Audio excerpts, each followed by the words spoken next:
So here's a tool I've been working on for a little while. It's a BlendShapes tool, and I'm going to try to get it all done within 10 minutes. So I'll be more descriptive on the first couple just so you know what's going on, and then from there I'll just start speeding through them. It's just meant to hit every single possible situation that you might have with BlendShapes, corrective shapes, stuff like that. The starting one here, we have no control, no BlendShape node. This down here. So there's no BlendShape node in there. I'm just going to load its mesh in here, the start and the main mesh. It's both of them. You'll understand in a minute about why those are there and why they're different. But in this case, though, we're going to bypass control because we don't have one for this. So I'll just bypass it. I'll leave it as BS cheek puff L, and I'll say begin my shape. So from here, I'm going to go in, sculpt something in. Say that's perfect. I say finish my shape, and now when I select this guy, you can see it took this control name, put an underscore BS on there, and then it attached to this guy to it. Okay, so that's the first one. The second one, it already has a BlendShape node attached, so you can guess. I'm just going to go and load it in again. We don't have a control, so I'm going to call this cheek puff 2. Begin the shape, go in, and then say finish the setup.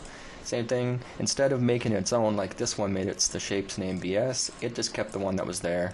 So if you have, say, 20 shapes, it'll just find that one and put it in with that. Okay, this one here is control and a BS node. So now we have an actual control. We're going to turn off bypass control and go to use control.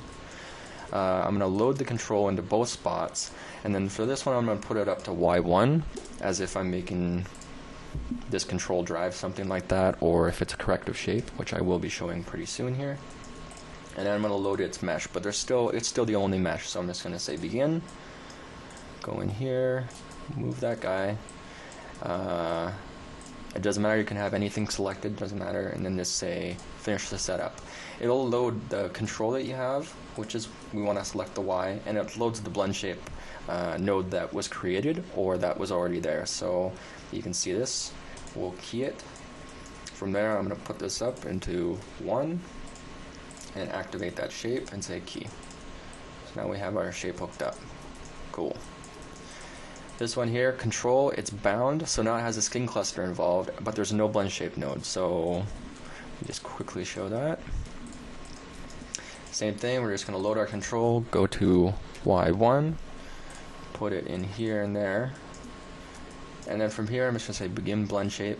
Oops, what did I do? I think the error was this one. So if I say begin BlendShape, it doesn't see any custom, or it doesn't see any values in the translates or rotates. So that's the first thing it looks for. And then the second thing is a custom adder. So if you have no custom adder set up, or there's nothing in here, then you're going to get an error saying your control hasn't been posed, or there's no custom adders. Either select the bypass control function or go and pose it. So I'm going to go pose it just to put that in 1 and say begin the shape. Put it down. You can stay in this mode too, it doesn't matter if you have that selected. You can say finish the setup.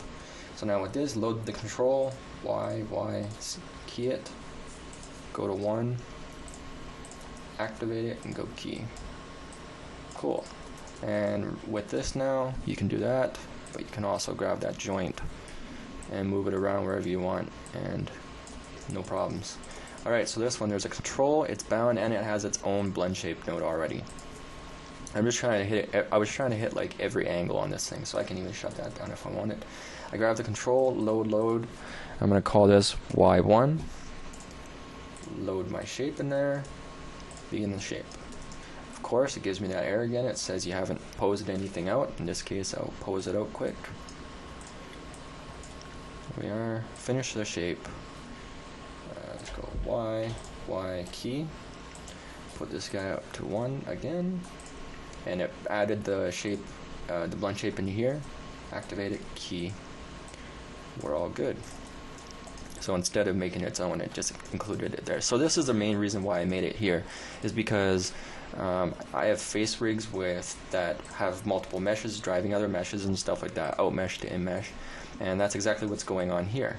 So you can see this one, this joint skinned to this sphere, and this one is duplicated, then out mesh to in mesh on this one.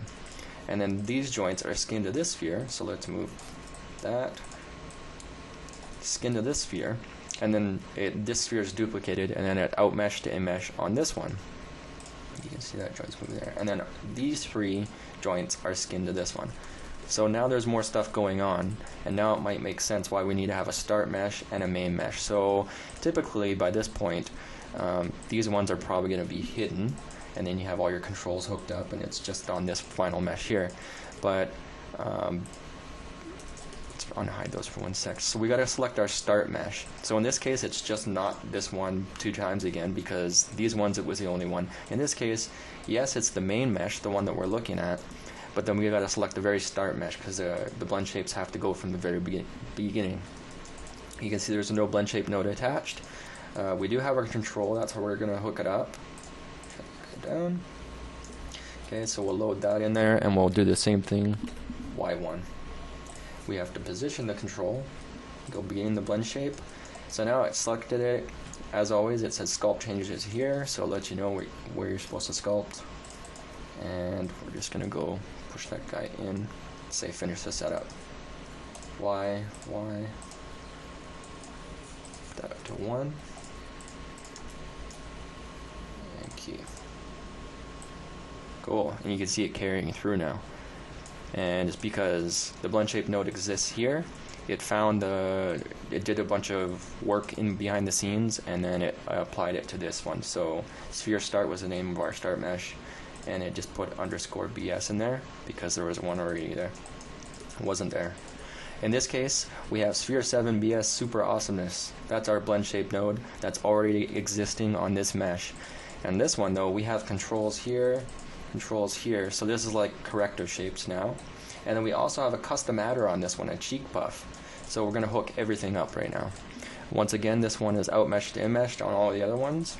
I put, I think, 6 joints in here instead of just 3, and there's controls driving them now. So let's do this one first, and I'm going to load the main mesh, and I'm also going to load the start mesh. From here, I'm going to say begin the BlendShape. It allows me to, remember before it was giving us an error when we didn't pose the control? It allowed me to go ahead and start sculpting because it assumes that I'm trying to set up the cheek puff control.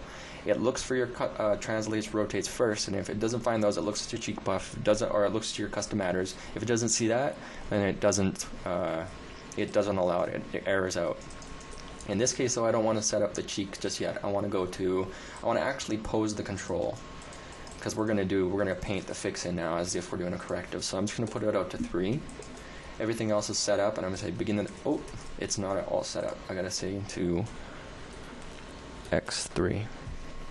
So it gives me a more descriptive BlendShape on the actual BlendShape node, so I can revert to it at any point or go back and touch it up. So begin the shape, and here I have a couple of tools set up. So I just got my sculpt poly tool. Sculpt that out a little bit. Looks great. I will push that down, push this up, and say that's my shape. Finish the setup, puts it back to default, puts the control back to default, loads it up in here. So I know I was going to go in X3, so I'm going to select those, key it, go up, go to X3,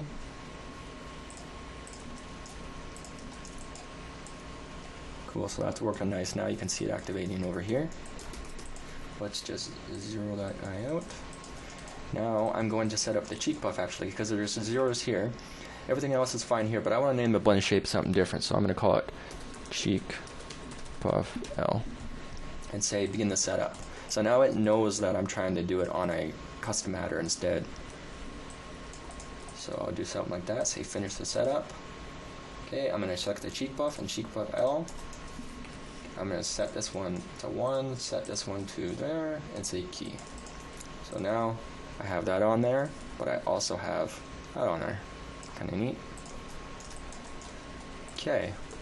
Last thing, I'm about 20 seconds out here, so I'm going to end it at that. I just want to say that I'm going to hook up another control here, do the exact same thing, but you've pretty much seen it all. It just tries to hit every single angle for BlendShapes, so you can make them on things that are with controls, things that are on their own, corrective shapes, whatever you want to do, and it's able to account for those meshes in behind the scenes. I do plan to make the tool available soon, but it's still being tested. Okay, thank you.